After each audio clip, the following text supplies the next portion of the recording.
Good morning, everyone. I hope you had a good rest in the evening. It's a beautiful, beautiful morning. I'm so grateful. Our family, Janet, my wife's family, has had a cabin here at Mount Hermon since Mount Hermon was established. So it's a place that has, for multiple generations, been a grounding place, and we always spend some portion of the summer. Although I have to say, we just stay at the cabin, and I don't come to the conference center because it's just too many people. So let's continue to pray for just a moment. Lord, we come to this time acknowledging that your Spirit, who is here to be our teacher, would be the one who would guide us. As we were thinking last night about the significance of needing your word to pierce through the world that we live in, through the noise, the fog, the distractions, the headlines, the anxieties, and the fears, with a fresh and real word, I pray that as you have been doing this week, that you would continue to speak, that you would continue to penetrate the places in our own hearts and minds where we need a fresh word from you, a word that will sustain us, oh God, as we seek to do faithful work in ministry. We may need it for our own individual souls and minds. We might need it for our relationships with our family or our closest friends. We may need it for the sake of the people that we're seeking to serve in our congregations or ministry settings. We're grateful that you are the God whose living word continues to speak to us. May we have ears to hear in Jesus' name. Amen. I want us to continue today in the two sessions that I have with you to think more about this question of will there be a church in the 21st century that matters? And last night, what I was trying to lay out was that we need a church to matter, and one of the ways that we will matter or not is whether or not we actually have a word to bring to the time that we live in, or whether we really just bring ourselves. It's fine to show up. It's really a great thing to show up. Sometimes just showing up is itself, a large portion of the battle. But we need something more than ourselves, and the great affirmation of the gospel is that there is a word that has come from beyond us, that is not about us, that it's not a word that we fashioned in our own image, that actually lands in real time and place, that is not just, in one sense, a literary message. It is actually really an incarnational message. It's furthermore a message that penetrates the fog and can distract and sort the headlines and help us to understand more clearly what really matters. But part of our ability to do that has to do with where we think we live. Where we believe we dwell. That will have a lot to do with whether or not we have a fresh word to bring. This morning, I want to take us to two different texts. One is an Old Testament text, and the other is a New Testament text. You know that in the Old Testament, there are two great paradigms. There's the paradigm of the Exodus, of course, where Israel, held captive to Egypt, eventually is brought out of captivity through the wilderness for 40 years and into the Promised Land. It's a fairly straightforward paradigm. Israel is the good guys. Egypt is clearly the bad guys. The goal is to get from Egypt to the Promised Land. And in the course of that process, all kinds of unexpected things are going to happen. But the transition is fairly clear. And the hope is that once you get to the Promised Land, that you will actually embody what it means to be the people of God in a way that you feel hampered from doing when you're in the custody, if you want to call it that, the oppressive custody of Egyptian rule. That metaphor, of course, is an extremely important narrative as part of Israel's history, part of the metaphor that Jesus then uses to describe the continuing exodus that we are undergoing from death to life, from darkness to light. All of that imagery is clear, and it really is, in a way, the biggest arc that says that the reality of the big work of the kingdom is to bring us from our places of bondage into the fullness of where we are meant to dwell. And in that context, that great arc gives us a flourishing hope. Now, the interesting thing is that the second paradigm is a more complicated paradigm. It's a paradigm of the exile. And in the paradigm of the exile, it is not opportunism that brings Babylonian captivity to the Israelites. It's actually God's spiritual discipline. Having brought his people into the Promised Land and having given them the evidence of his grace and the provision of his promises in so many different ways, then the people of Israel set about living life as they do, and the church has done the same thing in our own Christian era. But in that context, what you end up with is a crisis. And the crisis is that the people of God decided to do exactly what they were enjoined not to do, which was to become simply assimilated to people that were also in the promised lands. And so the growth of everything that's related to everything from the building of the temple to before that, the imposition of kings and all of that is a mirror. How do we become like the people that we're not supposed to be like? That's the great life inside the promised land. And ultimately, it becomes so problematic that God keeps sending prophet after prophet to say, I hate your worship. I hate the way that you're ordering power. I hate the way that you treat one another, and especially the way you treat the people at the margins.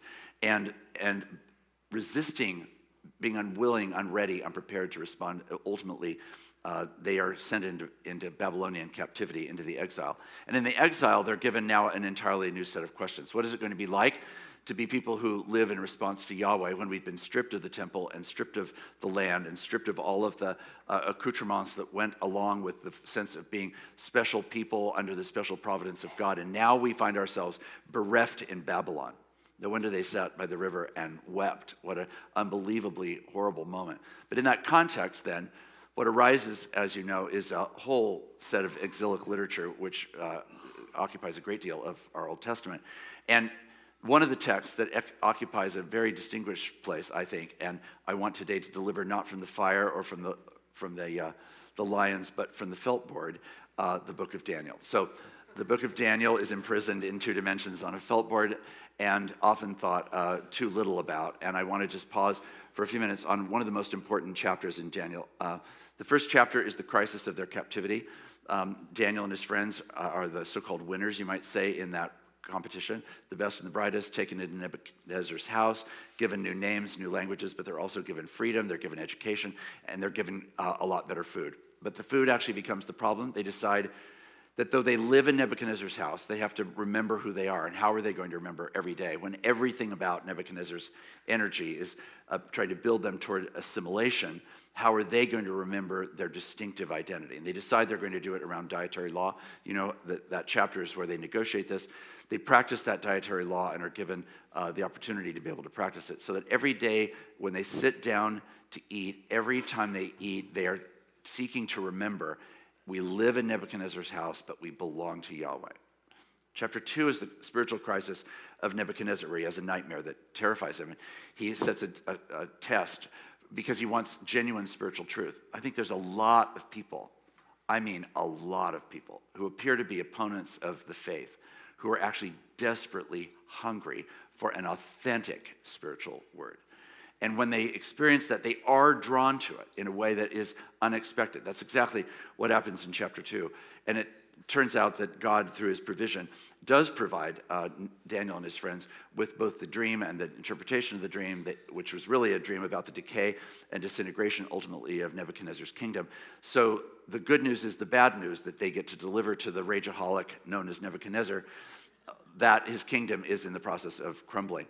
And then by the time we get to chapter 3, which is the chapter I want us to think about for a minute, basically in this kind of uncommented on way, Nebuchadnezzar builds the idol that was at the core of the nightmare of chapter 2. So he does what a lot of people in power and anxiety do. They take their greatest anxiety and they own it as a way of trying to control it. So he's going to take the terror of the night and build the nightmare, which is chapter 3. He simply builds this icon. And then we pick up the story there. Let me read it to you.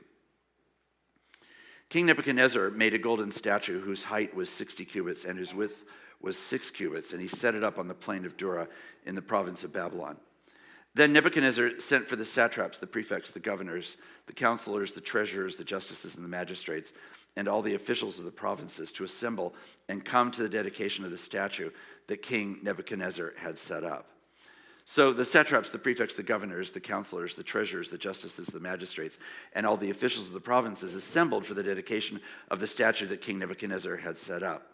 And when they were standing before the statue that Nebuchadnezzar had set up, the herald proclaimed aloud, "You are commanded, O peoples, nations, and languages, that when you hear the sound of the horn, pipe, lyre, trigon, harp, drum, and entire musical ensemble, you are to fall down and worship the golden statue that King Nebuchadnezzar has set up. Whoever does not fall down and worship shall immediately be thrown into a furnace of blazing fire." Therefore, as soon as all the peoples heard the sound of the horn, pipe, lyre, trigon, harp, drum, an entire musical ensemble, all the nations, peoples, and languages fell down and worshiped the golden statue that King Nebuchadnezzar had set up. Accordingly, at this time, certain Chaldeans, whose lives, by the way, were saved in chapter 2, and that became problematic for them, came forward and denounced the Jews. They said to King Nebuchadnezzar, "O king, live forever. You, O king, have made a decree that everyone who hears the sound of the horn, pipe, lyre, trigon, harp, drum, and entire musical ensemble shall fall down and worship the golden statue. And whoever does not fall down and worship shall be thrown into a furnace of blazing fire. There are certain Jews whom you appointed over the affairs of the province of Babylon, Shadrach, Meshach, and Abednego. These paid no heed to you, O king. They do not serve your gods, and they do not worship the golden statue that you have set up." Then Nebuchadnezzar, in characteristic furious rage, commanded that Shadrach, Meshach, and Abednego be brought in. So they brought these men before the king, and Nebuchadnezzar said to them, "Is it true, O Shadrach, Meshach, and Abednego, that you do not serve my gods, and you do not worship the golden statue that I have set up? Now, if you are ready, when you hear the sound of the horn, pipe, lyre, trigon, harp, drum, and entire musical ensemble to fall down and worship the statue that I have made, well and good. But if you do not worship, you shall immediately be thrown into a furnace of blazing fire. And who is the God that will deliver you out of my hands?" We'll read a bit more of this text, but what is set up here is a really fascinating thing. Idolatry always works better with music. And it works even better when you can establish a mesmerizing rhythm. The idolatry of assimilation and conformity is set best when it is simply captured by this mesmerizing rhythm. So that all you have to hear is just the first note, and you know exactly how you're supposed to respond. And the rhetorical form of Daniel, I think, written in this repetitive way, this long list named again and again and again, when you hear the sound of the horn, pipe, lyre, trigon, harp, drum, and entire musical ensemble, that rhythmic pattern is exactly the attraction of what Nebuchadnezzar's power is relying on. Hitler understood this. It's one of the reasons why there's been so many PhDs written about Hitler's use of music, because it was seductive, it was corralling, it eliminated questions, it brought assimilation and conformity. And the danger that presented to Shadrach, Meshach, and Abednego was noteworthy. What it primarily held for everyone else was the danger that they would lose their life if they didn't do what the musical cue told them they were to do. Somehow, in the middle of that mesmerizing rhythm, they're simply called to fall in line, to repeat and reproduce what's expected. The challenge of living in the time that we're in, where the question of will there be a church in the 21st century that matters, is that by all evidences, the Church of Jesus Christ in many places around the world, and I want to focus at the moment particularly on the church in the United States, is caught in the mesmerizing rhythms of its culture. That's the main cue that establishes how we live. The rhythmic things that draw us, that hook us, that define us, that drive and clarify our experiences are primarily ones that are established by culture. They're not primarily ones that are the choral reality of the people of God. It's the way that we are socialized before we are ever discipled. The way that culture, of course, has a thickness of conformity that every single one of us lives in which that kind of assimilation, you just need to hear the cue. This, of course, is exactly why Google is so successful. Because with the ever greater capacity to dial in exactly your favorite mesmerizing rhythms and mine, it will deliver to us in countless invisible and oh so accommodating ways all of the very things that I might find myself interested in. Well, isn't that interesting that somehow it would just offer me this opportunity or that good or this experience or that place? All of this is a kind of mesmerizing rhythm that they have dialed in. So consumerism in general is built on the assumption of mesmerizing rhythms, that you can capture people by the announcement of a sale, or you can capture people by the announcement of of a new product. This was, of course, has been clearly exemplified in so many different ways, but one of them would be, for me at least, one of my captivating ones for many, many years has been Apple. Like many people, just captured by, oh, that's interesting. Oh, like, now, what is it going to do? And how long will the battery last? And what does it look like? And what does it feel like in my hand? And how cool is that? There is a mesmerizing rhythm. Now, I've often said if I was going to be in a toast-up program, I would have to be in Idolaters Anonymous. And my idolatries are many. Now, most of them are tasteful. They're what I sometimes think of as sort of pottery barn idols. They're just collected kind of quietly. They don't seem all that intrusive. They're not offensive. They don't gross anyone out. They're not scandalous. They're just, well, they're there. And the phone is an interesting one because, in fact, it is really, truly so controlling. I physically feel anxious if I don't know where my phone is.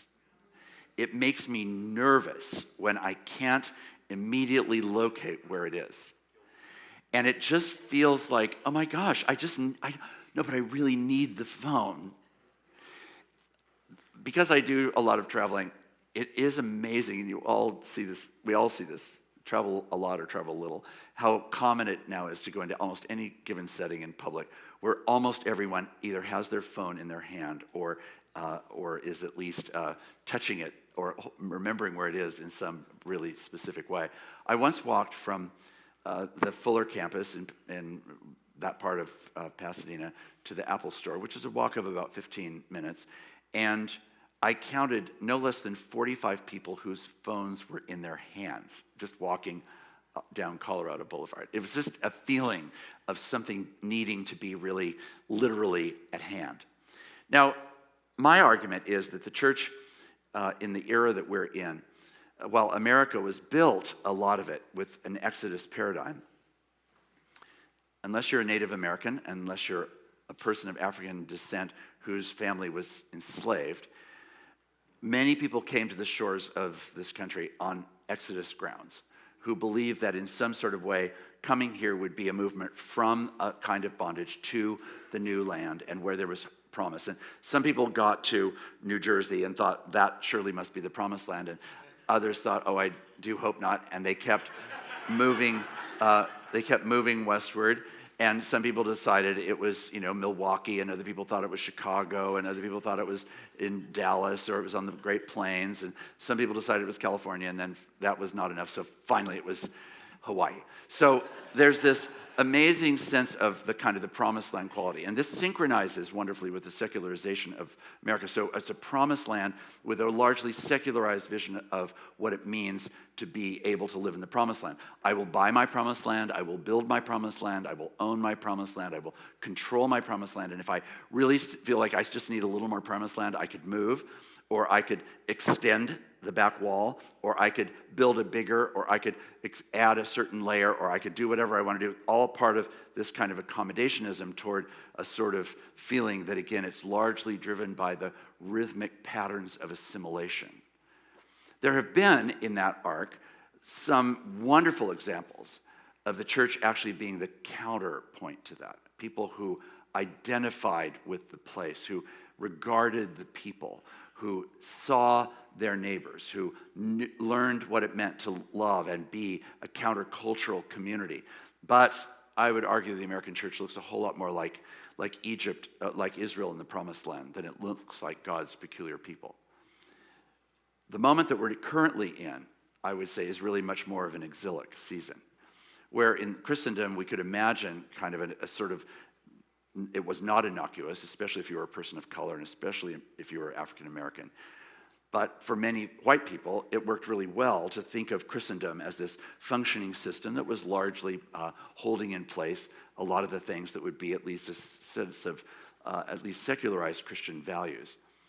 But now the church is in a season of huge shift and division and hostility toward itself and toward many, many other people.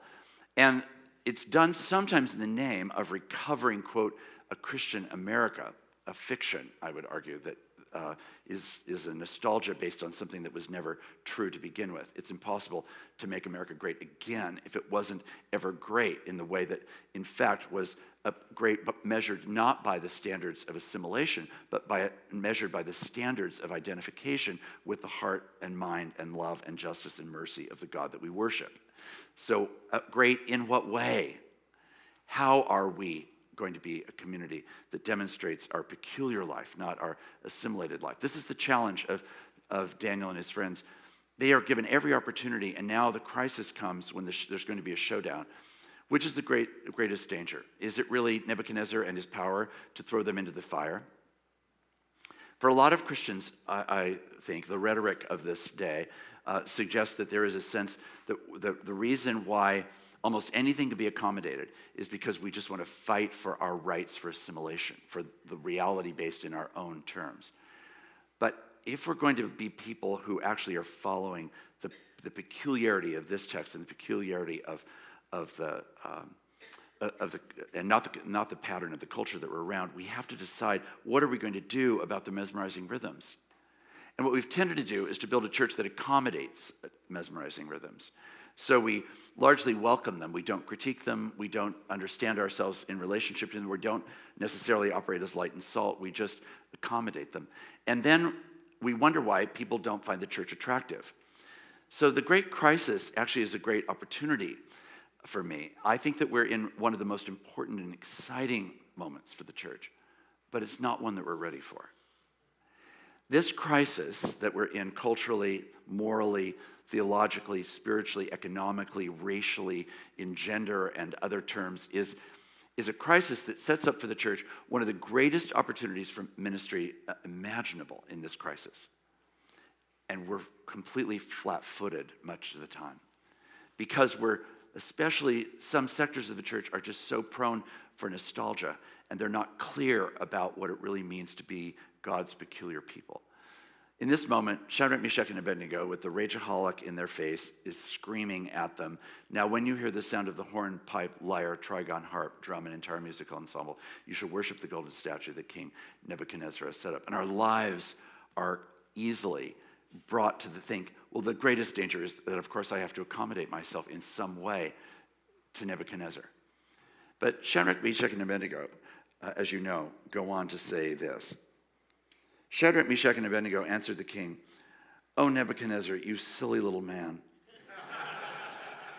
We have no need to present a defense to you in this matter. If our God, whom we serve, is able to deliver us from the furnace of blazing fire and out of your hand, O king, let him deliver us. But if not, be it known to you, O king, that we will not serve your gods, and we will not worship the golden statue that King Nebuchadnezzar has set up." The interesting thing about this moment is that really I think this is the dramatic high point. It's not the saving from the fire. That eventually happens. That's sort of almost like the resolution of things at the book of Job. That's fine. It's a great thing for Job that God restored Job at the end of the letter. But that is not the high point of the letter. The high point of Job is the encounter when God in the whirlwind speaks to Job and calls Job a creature who actually needs to understand and contextualize his life. Here, what's happening is that Shadrach, Meshach, and Abednego look at the person who's the most powerful person of the era, who holds their physical existence in his hands, and they declare themselves to be free. Oh, you silly little man. Our God may deliver us, our God may not deliver us. But either way, we're not going to accommodate ourselves to the idolatry, because the greater danger, it turns out, is not the fire, it's actually the idolatry. It's the willingness to simply do what is being required because of the mesmerizing rhythms, rather than to live in the peculiar way that we are meant to live as God's people. So the question that I think this text raises is, what are our mesmerizing rhythms? I have them, you have them. It's related to those headlines that we talked about yesterday. It's related to the fears that are inside us and the fears that are around us. It's related to what is it that actually captures our heart? How deeply have we allowed the gospel to actually redefine our sense of vision? Some of you know that a number of years ago I was in a really terrible bicycle accident where my left eye was pushed back in my skull an inch and down in my skull an inch. It was a really super dramatic injury. And it took a long time for this to unravel and eventually to be able to be such that my eyesight has been restored. But in that long arc, there was this long season of waiting. It meant that I had acute double vision. I had one image here and another image here. So suddenly everything was double, which only had the advantage that my congregation was suddenly twice the size. But it was sort of my own Picasso period where Cubism became a way of life. It was that sort of a season. Gradually, my sight was restored, and it took lots and lots of surgeries and many months of recovery. But one of the things that I remember so deeply hearing God say to me in the midst of that time was, Mark, I will restore your sight. I will. But there's a greater crisis that you have to face than the restoration of your sight. The real crisis for you is not the eyeball issue. The real crisis has to do with your vision. And vision is fundamentally a matter of the heart. And it's that somehow is what's happening here in this text in this really profoundly dramatic way. Nebuchadnezzar raging in front of them. The question is, what do they actually see? What are they able to perceive from the heart about what really matters? One job that isn't usually given to a pastor in the Book of Order or in any job description I've ever seen is that we are really actually meant to be seers. We are meant to be people who perceive, who work relentlessly at perceiving what really actually is. And our vision, if the rhythm of our perception is really set by the mesmerizing rhythms of the surrounding cultures that are within us and around us, then our capacity to be a seer who, with the clarity of Shadrach, Meshach, and Abednego's vision, could actually declare, no, really, the greater danger is actually not the fire. And it's not you, Nebuchadnezzar, and it's not even the loss of our life. That's actually not the greatest danger. The greatest danger is actually that we will bow a knee before someone or something other than Yahweh himself. Now, if the Church of Jesus Christ in this country or anywhere in the world retains that, or even gains that and retains that, we are already then in a game-changing moment because we have found that there is a clarity that is beneath all of the other things that are so easily captivating and dominating our perception. So we have to ask ourselves, how is this really working? What's going to happen if we don't actually see more clearly? I think of a time when I was in Berkeley, and there was this guy who appeared at the door of my office one day, and he said, I'm really successful, and I'm really powerful, and I really have a lot of money, and I really don't have time for this conversation, but could I talk to you for 5 minutes? I said, well, that's quite a self-introduction. Sure, by all means. What's up? He said, well, my wife's coming to this church. She comes home, she talks about Jesus. I don't really know anything about Jesus. I just wondered if I could come by for some bullet points about Jesus, and then that would help dinner go in a more comfortable way. And I said, well, gosh, unfortunately, you've come really to the wrong person.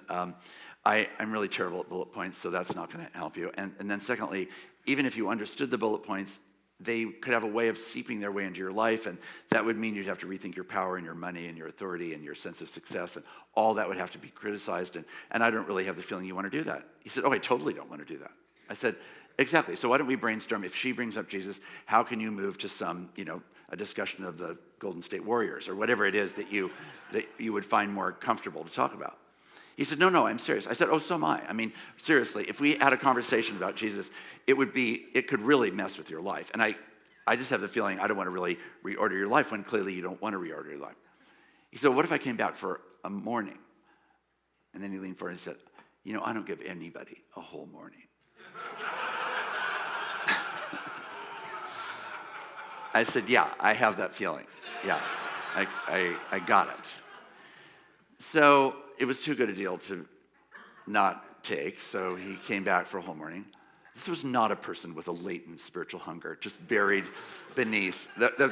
This was stone coldness. This was a person who did not have an element of spiritual hunger that I could discern in anything we talked about.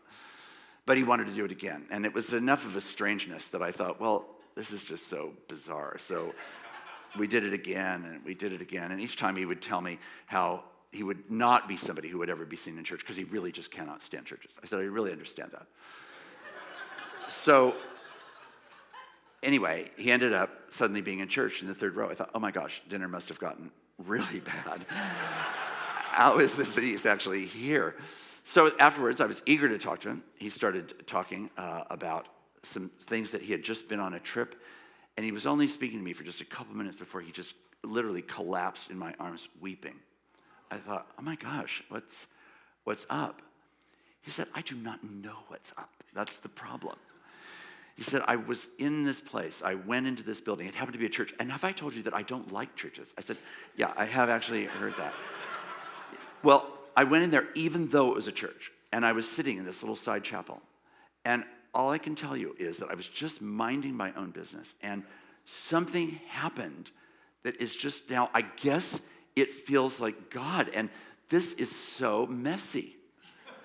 I said, it's totally messy. It is going to stay messy for a long time. It happened that this guy was standing talking to me, and just outside the circle of our little conversation, there was this really, really wonderful guy who was about the same age. He had heard just enough of this, and I started to say, you need to have a chance to talk about this with other people. Would you be open to being in a group of some other guys who might talk about the meaning of their faith, their discovery of God in the middle of an unexpected place? He did. That person's life has been super radically changed. And it has called because it's changed the way that he's perceived his money and his success and his power and his relationships and his priorities and his core identity. There's a core operating system that has shifted because he grew up now in Christ in a way that completely redefined these other things. How did that happen? Because he was in a constellation of other men who are in the journey of trying to live faithful, exilic lives, who are trying to figure out what are the controlling, mesmerizing rhythms, who are trying to stand together in saying, how am I going to actually listen for the voice of God in the thickness of so much else that could distract me from all of this? I was raised in a home where my dad was really outside the life of the church. Our family was really outside the life of the church. My dad was a scientist and an inventor, very, very creative man, and he saved certain neck veins for the discussion of religion because he really wanted to make sure that we did everything possible to avoid religion and religious devotion. You can see this didn't turn out too well for him. But so his main critique was this, that what religion and religious people do is they take great things and make them very small. So he would argue this in philosophical terms, in historical terms, in cultural terms, in interpersonal terms, a rich array of easy examples, which I could give that you could give. And having been now a pastor for 30 years, I could richly describe just how prone it can be in the life of the church to take something great and make it very small. So I started reading the New Testament as I was a freshman in college. I was just curious about this book, and I felt like if I was going to be a person that ever claimed to have any kind of sense of education, that I should surely read the Bible. So I started reading the Bible, and I read both Old and New Testaments, and as I was reading the New Testament, I found myself just surprised over and over again at how much Jesus had in common with my dad. That Jesus, too, really accused a lot of religious people of taking great things and making them small. And the question was really, what is it that we're supposed to do? And I gradually used to love needling my dad, saying, you should really read the New Testament, Dad. It really just turns out that Jesus is onto the same thing you're onto. His diagnosis is actually the same. His understanding of the antidote is quite different.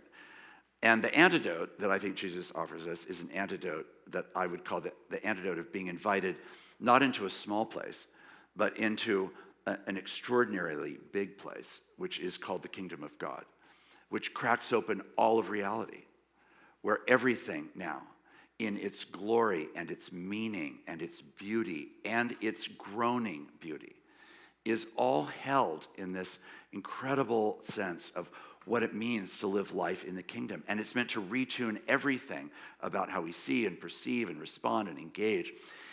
This is really what brought me to decide to want to be a disciple, because it felt like if I wanted to live an imaginative, creative, loving, expansive life, that the kingdom of God was clearly the thing that was the most overwhelming invitation I could imagine. And it was just the thing that just drew me in a life-changing way. I didn't have Christian friends. I wasn't in a Christian small group. I don't even know who I would have gone to talk to at that stage in my life. But the gospel itself just preached itself to my core. And after all of my contentions against it, ultimately I came to faith. Now, I told my parents this story, and of course my dad was extremely downcast by this. His greatest hope would be that it would just fade. And my mom, on the other hand, had a kind of latent faith that was triggered in some way. So she started going to a church. She met a man who was a pastor, told the pastor that her son had had some kind of religious experience. And having heard that, the pastor said, well, I'd like to come and call on him then. So on an otherwise perfectly wonderful spring day, much like this one, up rolls this pastor for my first pastoral visit. And in that context, we had some awkward conversation sitting in my parents' living room, and then he said, well, really, I should just tell you that I came for 3 reasons. The first is that your mom told me that you've had a religious experience. The second thing is that might mean you're going to become a pastor. Now, that was like not on my radar of what I thought I might do. And thirdly, if you do become a pastor, I want to make sure that you know which denomination has the best pension plan.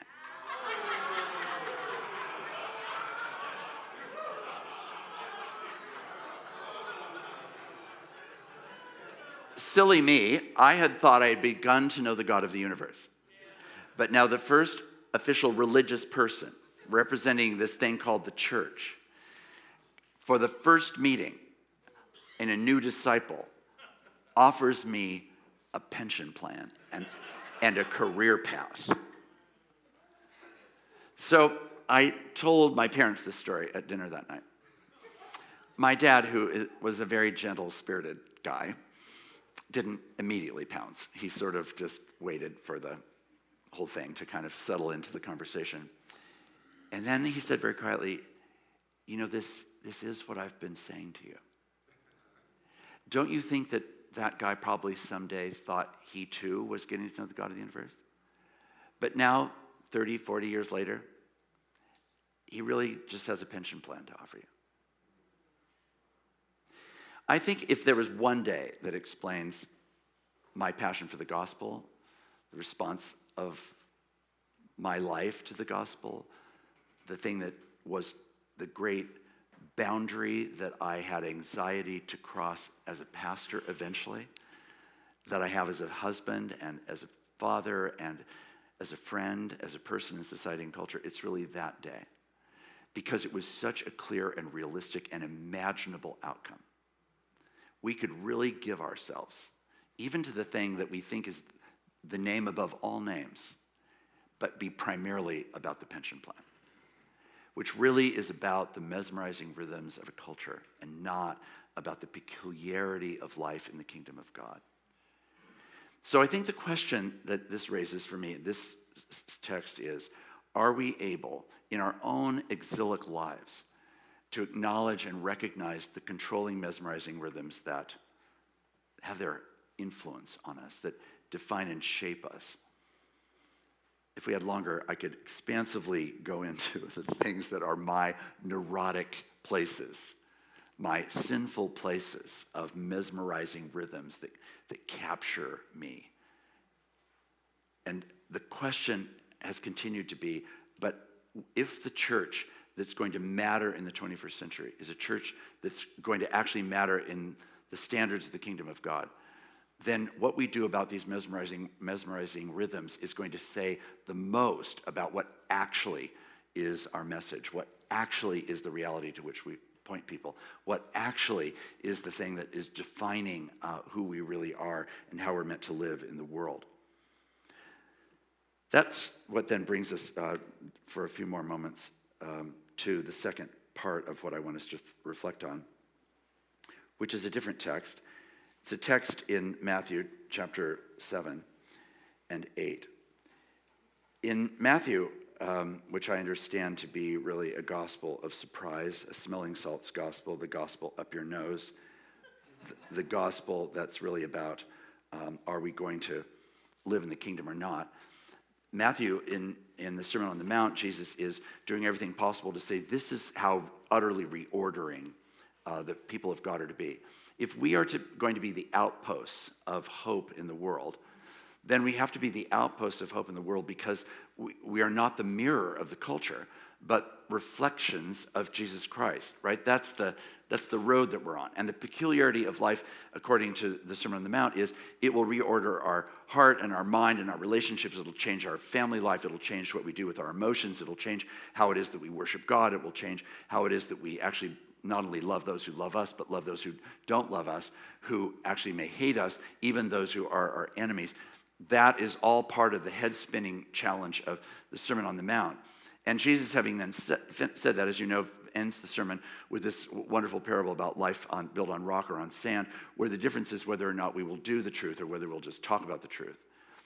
The evidence of Shadrach, Meshach, and Abednego's faith, building their house on rock, was in the face of the tyrannous anger and power and destruction of Nebuchadnezzar. They were unhooked. They lived an unhooked life. And what Jesus in the Sermon on the Mount is describing is, what does it take to live as people of hope? It means how to demonstrate that we live an unhooked life by actually living the thing that he's calling us to be and to do, not just affirming it, not just having a nice book of confessions, but actually being able to live what it is we confess and let that actually have an impact on our perception and our relationships and on our engagement. So he says, really, that's the turning point. And after having said you must build your house on rock and sand, then the question becomes, are we actually going to do it?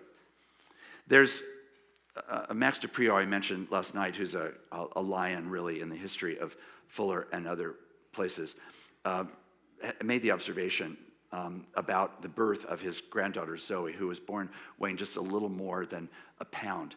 She was extremely, extremely tiny and vulnerable, and he rushed to the hospital. The father, in this case, had sadly abandoned Max's daughter.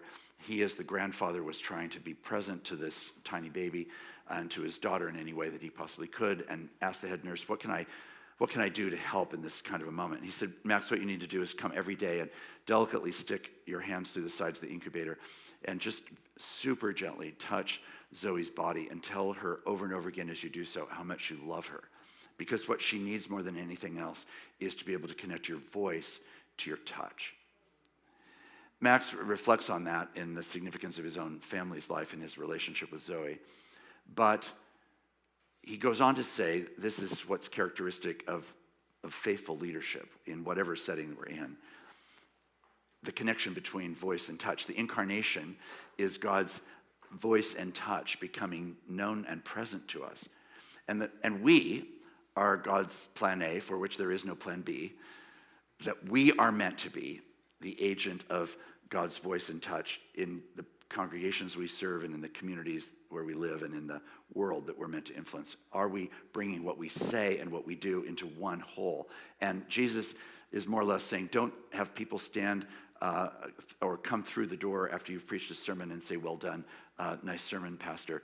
Really, what he's interested in is people who are going to do the truth. So having said that, and having it observed afterwards that all those who heard Jesus were astounded at his teaching, for he taught them as one who had authority. That's a technical word in Matthew that repeats itself in various places, and in every instance, it has to do with his understanding of the significance of this voice and touch, or the doing and the being one whole. Then the very next thing that happens is this. When Jesus had come down from the mountain, great crowds followed him, and there was a leper who came to him and knelt before him, saying, Lord, if you choose, you can make me clean. He stretched out his hand and touched him, saying, I do choose, be made clean. And immediately his leprosy was cleansed. Then Jesus said to him, see that you say nothing to anyone, but go, show yourself to the priest, and offer the gift that Moses commanded as a testimony to them. It's emblematic, iconic, actually, that Jesus would come down from the mountain, and the first person that he would encounter is a person who's going to question and call into question the possibility of whether or not he was going to be a person who lived what he just taught, or whether he was just going to affirm it himself. So now the sermon turns, and it comes into his own vision. Now what is Jesus going to do? And the challenge, interestingly, comes from the man himself. If you choose, you can be made clean. So violating the expectation of just announcing his own uncleanliness, he instead reaches out through this penetrating thing of grasp like Nebuchadnezzar did, is there a real spiritual authority? Like in this moment, is there hope in the world? Well, is there a real demonstration that you're prepared to actually engage me? The person that could stain you religiously. Now, the church has a complicated task, and it fails, of course, and nobody could be less surprised than Jesus about that fact. But it should be utterly clear to us at least what our vocation is. That our vocation in this context, as Jesus is living it and saying it, is really, what will I do when all of religion is saying this small thing, remain ritually pure? Or whether we're prepared to move across that dividing line. He hears the man. He listens and understands what he's saying. He touches him and says, be made clean. Now, this language all becomes so familiar to us that the shock waves of such a moment are really easily forgotten. The evidence of Jesus himself living what he taught is first then the question, what will you do with people who stain you? Now, we don't operate under the same kind of law that a faithful Jew of the first century was called to do. We herald, as part of the Reformed tradition, in fact, that we are set free from some of those things. But we do not live in a world which doesn't have all kinds of people that we think might stain us. And the Christian vocation, based on this example, at least raises the serious question of what are we going to do with people who stain us? Are we prepared to move toward them? Are we prepared to identify with them? Do we hear them? Do we serve them? Do we seek their welfare? What are we prepared to put on the line for ordinary acts of love? Again, with more time, there would be so many ways of asking ourselves the question, are we really prepared to love people who might stain us? There was a woman in our church in Berkeley who was clearly a person gripped by OCD, obsessive compulsive disorder, and she would always come early, and she had special cloths that she would bring to wipe down the pew and wipe off the seat, and she always wore gloves, and she was clearly taken up by this very, very small world which OCD tragically can put a person in. The question is that then that became a fumigating impact on the people that were around her, right? You felt like her need actually caused you to want to step away because you don't really know whether you're violating her by getting close to her. She and I negotiated how this was going to go so that I was not going to stand off when in fact I really believe that she needed, maybe even really wanted a connection, but she was also hugely controlled by the fear of the connection. That became a small example of, can I move across that line? But all of us in our own contexts understand this. There was this woman at First Pres again who used to love coming super early, and I never understood why she was there so early. One day she explained that it was because she came from San Francisco. She was a socialite in that universe, and she would come really early because that way she could park in a certain place where she could avoid the street people on the streets around Berkeley, getting to and from church. And she said, it was a really great strategy until I actually realized that maybe what you were talking about asked more of me than that. And so she said, I decided that I would put on different clothes than I normally wore to church, and I would walk up Telegraph Avenue. So she sort of enacted this for me on the day that she told me this story, where she came, she was ready, she kind of had her street shoes on, she was ready to walk up Telegraph Avenue, and she put her purse under, she just walked up, and she said, I actually felt really, really righteous about having done that. And then she decided that maybe that wasn't really enough, and she did realize that there was a lot of homeless teenagers, and she noticed this one particular group of students, or of student age people that she was seeing that she really thought might actually be responsive to something, so she and might have some element of hope. So she bought some food coupons so that she could give food coupons to people. And she said, I just walked up the street, and I wouldn't look or engage, but I would just drop them as I was walking along, so that way I felt like, I'm doing my thing. And eventually, it happens that she sees this one particular person who she thinks might actually be worth giving some money to. So on this particular occasion, she had a 10 in one hand, and she had her food coupons in the other. She was dropping them as she was going along the street. And then she saw this guy, and sure enough, she dropped a 10, and she carried on as quickly as she could up the street. And then all of a sudden, she heard this voice immediately behind her going, "Hey!" And she turned around, and this guy just gave her this enormous bear hug. And she said, "This is what I always feared. This is exactly what I did not want. This was exactly what I was not looking for." And she said, I said, "Are we done?" And he said, "Yeah, I just wanted to say thanks." He dropped his arms. She hustled off to church, now late because of the fact the service had already begun. She said, "I was standing in the back and I started singing the hymn, and then I thought, I don't even know his name." So she closed the hymnal and went back out onto the street. And by then he'd gotten a sandwich, and he leapt up and he was about to give her another hug. And she said, no, really, I think maybe not a hug, but I would like to know your name. I'd like to know your name. So he told her his name. And he was the one initiating enough of a conversation that it kind of got started. And then week by week, as she would do the same thing, she came to know him and came to know the circle of guys that he hung out with and came to know their stories. And then she became a person who gradually realized that this was actually an invitation into a world that she had so studiously avoided because it might stain her physically, emotionally, socially. And gradually she became, for a number of years, almost a kind of chaplain to the early morning crowd on Telegraph. And she came really early so that she could actually just be with them. And she stopped giving food coupons, and she gave no money, but she gave herself in this amazing way of just being connected to the people on the street who now had real names and who had real stories and who were, yes, stained, but that was like something very small compared to the reality of who she was discovering them to be. But the church is easily caught, as she would say of herself, that she was caught for years in thinking just being in the small box of the church was really the goal. No, I mean, to go to Berkeley Church where I can get some really good teaching. For what purpose? To what end is she seeking that? And she gradually realized that it was for something much bigger than the smallness of her own social background. All of us are in the sort of trigger point, I suppose you could say, of trying to figure out what are we really going to do with what God has given us. Are we prepared to touch and be touched by those who might stain us? Who are the people that might stain you? Part of the rift in the Presbyterian Church around issues of human sexuality often seems to me to be driven in part by our concerns about what might stain us. Some of the ways that we have treated one another in categories of gender also have to do with that.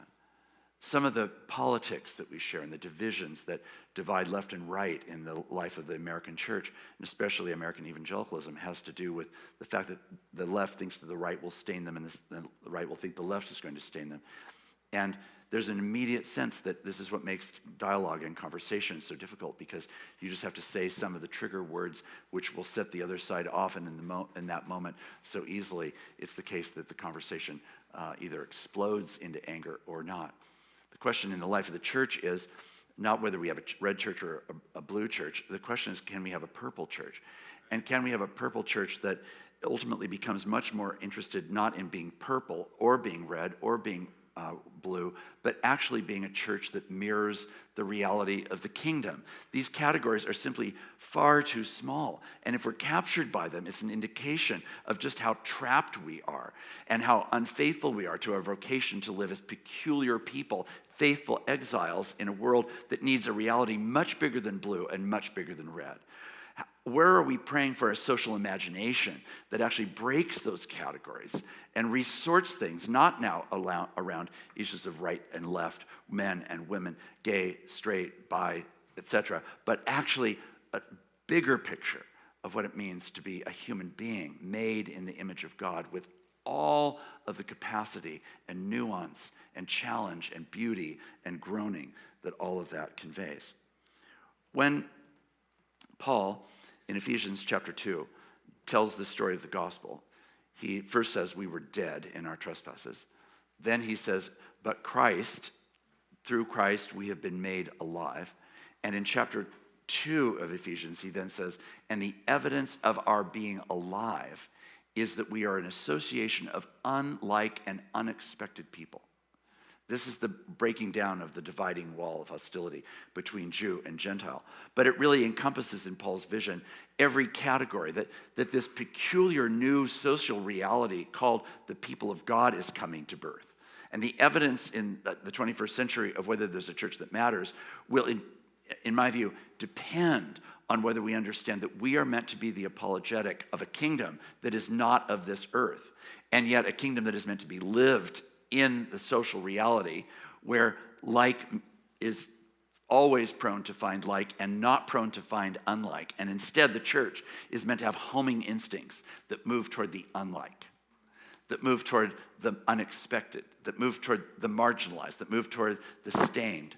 And if it's not enough to do this around issues of leprosy and the significance of that as a spiritual act, then the very next section of Matthew 8 is Jesus' encounter with the centurion, the person who represents everything about Roman domination, authority, power, exclusion, everything that Israel hated, everything that they wanted to overthrow. They were, as a centurion, the icon of the enemy. And it's in that context that Jesus hears this man ask him to come and heal his servant. And then he says, no, actually, you don't even really need to come. I know how power works. You just say the word and it's done. Jesus, hearing that confession of faith, then stops the whole action and says to the crowd around him, did you hear what I just heard? I have not heard from anyone in Israel faith that even compares with the faith that's just been witnessed to by the enemy of the faith. He's given a greater articulation, and he says on the grounds of that, there will be some who will be found who think they're in the household of God who will be found in the outer darkness. And there are other people who are in the outer darkness who will be found in the kingdom of God because they too have demonstrated the reality or the absence of that kind of enacted faith. Are we prepared to really hear and love enemies? I think this is, in a way, one of the most avoided themes in a lot of church teaching. Frankly, in the most ordinary terms, sometimes we find it a lot just to think that we're going to love annoying people, right? Do you know any annoying people in your life? Are they in this pew with you, maybe right now? Are they on your staff? Maybe they're on your session. They might be on your session. There's annoying people just everywhere. And we just sort of hope that we can do okay with the annoying. That's just not the kingdom gold standard. Yes, we should learn to love annoying people. And maybe in the progressive development of the capacity to love enemies, by all means, let's start with loving the annoying. So let's get clear in our mind who's annoying and ask how can we do a better job actually loving them, hearing them, understanding them. Maybe that's why they're annoying. And then maybe we can progress a little bit further and really learn to love those who might, be like really irritating. That's a little more clawing than the annoying. They leave scratch marks. They're like in us. They're they're in our faces in a certain way. But the gold standard is really this question of, am I becoming a person who follows an enemy-loving God in order to become an enemy lover? There's nothing about the public rhetoric about the church today in America that suggests that that's the instinct of the church. Instead, no, we're the ones who can be really quite articulate about just who is the enemy. Now, it's interesting that Jesus doesn't say, let's do away with enemies. No, he doesn't say there aren't enemies. He says there really are enemies. There really are people who are your opponents. And the world is filled with, in many cases, violent enemies, which is why there is so much suffering all around the world and in private homes, because the tyrants are everywhere. There are real dangers and real enemies. But their transformation, in part, depends on actually being loved. I did a podcast recently with Greg Boyle, who's the head of Homeboy Enterprises in Los Angeles, one of the most remarkable gang recovery ministries, I think, anywhere. And Greg Boyle, if you know him and know his ministry, is really a very astounding person, and he's got this enemy love thing down in a big time way. And his sense is that, when I say to him, so what is really the key to why you think the work that you've been doing with gangs has been so significant over the last 30 years? He said, well, basically what we realized is that if you're going to really help a person get out of a gang, the main thing is tenderness. Tenderness. Not instinctively obvious to me. Not plain that's the way to do recovery with gang members, is understanding their tenderness and offering that kind of love to gang members. Jesus here and in other places in the Gospels, as you know, is that kind of counterpoint, endlessly, the unexpected love. Right at the moment that you think you've got it, then it all changes. Richard Mao, when he was the president of Fuller, was once hosting a group of Muslim scholars that were visiting Fuller for a couple of weeks, and it was not long after 9/11.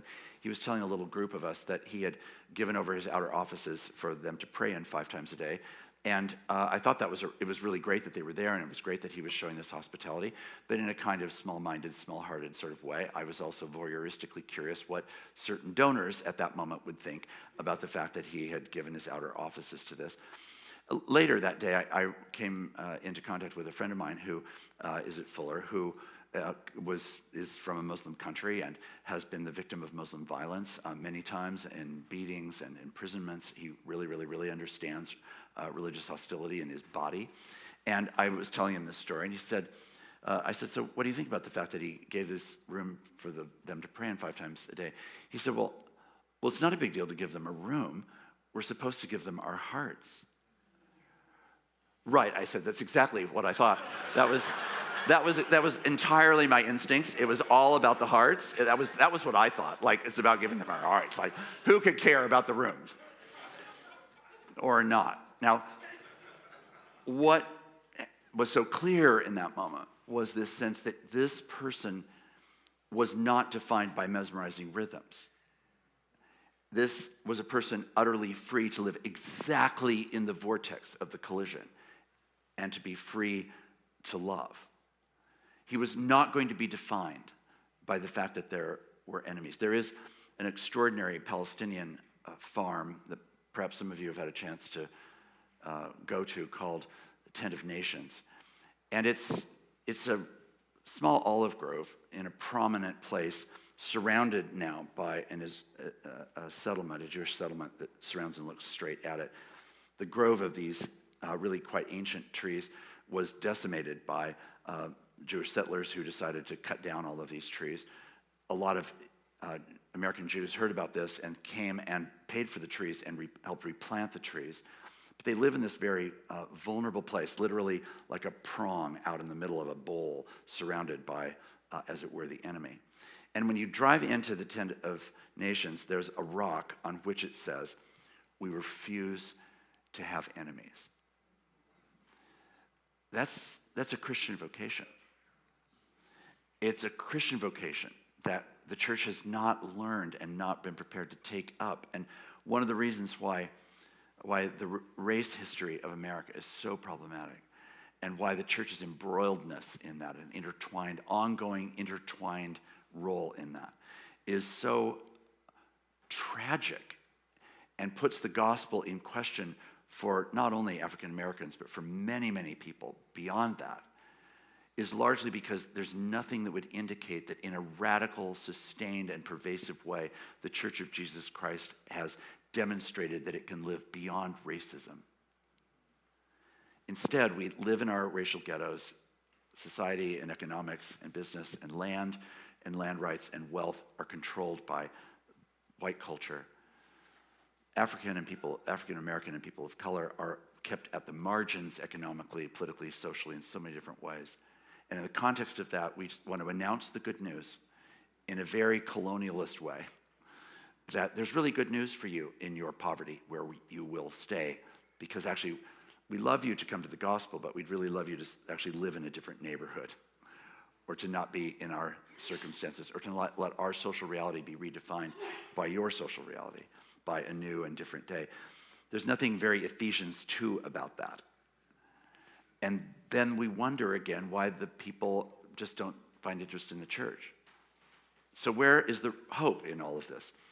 The hope is that the people of Jesus Christ need to get clear about where we live. If we live in exile, then we have to take exilic life seriously. And we have to take our collusion seriously. The great anxiety is not settling whether the President of the United States and his party was involved in collusion with the Russians. The real crisis of this moment is the American church is colluding with so many things that are against the evidences of the fruit of the Spirit of God in society and culture. It's our collusion with a social reality that has little or nothing to do with the kingdom of God. That's the scandalous collusion. And for that, there is bountiful, painful evidence. But so we are meant to be the hope. So is that hope or is that despair? Yeah, that would be the question.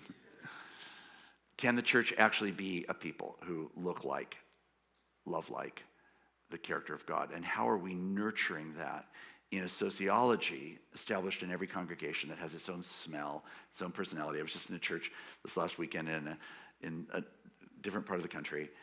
And, you know, churches are always something, right? You could walk in and just go, yep, got it. That's interesting. That's an interesting aroma. Some of it felt really Christ-like in a quite amazing way. And other parts it felt absent of that. So what are we after if we're going to be pastors of a church in the 21st century that's going to matter? We have to take mesmerizing rhythms with the greatest seriousness in our own life, in our congregation, and in a sustained way that's trying to call and evoke and lead people into a new kind of reality. And I think that is a crisis. Second crisis is, are we prepared to live as that will require, sometimes against culture? I'm not here suggesting that's the only relationship to culture. In fact, I think one of the things I love most about being at Fuller is that it's a setting in which I think we attempt to try to live as engagingly with culture as we can possibly do. That we want to have the arms as wide as we can make it and to go as far down the road of what it means to engage as we possibly can. But that's going to mean continuous revision. And that means change, and that means loss, and that means grief, and that means anger, and that means all kinds of other things that are the very work that the kingdom needs to do in us so that, in fact, we can live an Ephesians 2 life. I think we have great hope because there is a word from beyond us that says there is therefore now no condemnation. And that there's a God who's with us in groaning beauty. But like Jesus said, yeah, but now what are you going to do about it? And the doing of it is the thing that's actually going to be the evidence of whether or not this is actually good news. So will there be hope? Well, it depends. Are we ourselves prepared to live that? And then are we prepared to lean into engaging others in that? Let me just pause there for a moment and pray, and then we'll take a few questions, and I think we're taking a break. Lord, thank you for your presence here. Thank you that you know and love us as you do, and that you have the capacity to meet us and lead us into being beacons of hope. Do that good work, we pray, in Jesus' name. Let's just take time for a couple of questions. Yes? When you were talking about the mesmerizing, Yeah. in C.S. Lewis's... I got it. Patience and grace. About the mesmerizing, and it brought to mind in C.S. Lewis's Silver Chair, Yes. the scene where the White Witch has mesmerized them to believe there is no Narnia. You pick up Right. that rhythm that you were talking about. Yes. And then Puddleglum Right. stanches out the fire and Right. the incense, and they say there's nothing like the smell of burnt marshwiggle. Yes. Is there a relation, do you think, to pain or suffering in terms of how to get out of the mesmerizing state? A direct link. A complete, total link. So if we've guarded our lives in such a way to be distant from the suffering of the world, and where safety is our primary goal, then we're not going to be in touch with that. If we actually live and know and love people who are in the places where pain really exists, we're going to cry out for a new and different reality, and it's going to puncture the bubble of the world that we live in. Even though we can often think that we're in touch with that, often if we're not really in that setting, we will easily become deluded. Yeah, I think pain and suffering. I think Johnny Erickson Tada has been one of the voices that said, the gift of suffering in the world is really a chance to see and learn and understand something we would never be able to get otherwise. Mark? Yeah. Hi. The conversation within the church is one thing, and it seems that America is much less Christianized in a sense than it used to be. It seems that to a greater and greater degree, the host culture is viewing the church as the stained ones that they want to stay away from. Right. What do you recommend? What do you think the church needs to do in order to break that, in order to sort of regain credibility and, again, moral credibility, which seems to be lost? What do you think? I think the place to start, biblically speaking, is confession and lament. I think it's about actually owning that. I think a lot of the critique of the church is completely accurate, theologically accurate even. And the church instead wants to negotiate in other terms, deflection. I'd say actually our ability to receive that critique, to admit and own the critique, to let it actually call us all the way back to first things, is where it has to begin. And then it has to stay there for a while. This is not quick work, right? If you're actually doing this work seriously, it's going to have an ongoing quality to it. And it also has to be able to penetrate much more deeply than sort of the mere rhetorical level. How do I sort of go, oh gosh, we got a few things wrong? No, actually, there's rot to the core, right? The thoughts and intentions of their hearts were only evil always. Okay, let's start there. If that's true, then how do we push the reset? Then I think that other thing is to have humbled and sustained evidences of a freely given love. So I think asking, where are we prepared on a sustained basis, not to kind of do the tricks of balloons and clowns, but do the long sustained work of actually just being quietly, genuinely, truly present in love, in a place of pain, at an intersection where the collision is intense and where we have the capacity to learn and to demonstrate a different kind of life. And there are people, I think, in every church, there are certain signpost people. Certainly, when I look back on my years in Berkeley, there were people that they had the gospel in a way that was my chastening and my hope every day. They lived in this peculiar way, right? And they were not known, typically. They were not the visible people. But if I was going to be around the aroma of Christ, they were the ones who were often the strongest. So as a pastor, learning what that means, and letting them actually tell their narrative so that I actually am getting a different story going in my own mind. When you start life or are living in a social location where being a tall, white, educated male always plays in my favor, it just almost always plays in my favor. That just means that there's some fundamental terms that I just don't get. And if I can decide to just be blind to that, or pretend, or then get in some kind of strange position of false guilt. I can't be less than tall, white, educated, and male. That's who I am. But that's a minimum, not a maximum. And the gospel meets me in that social location, but then is meant to crack open our capacity to grow in love and mercy and compassion and justice. And that has to be done in humility and brokenness, not in sort of Mr. Fix-It mentality, which is never helpful.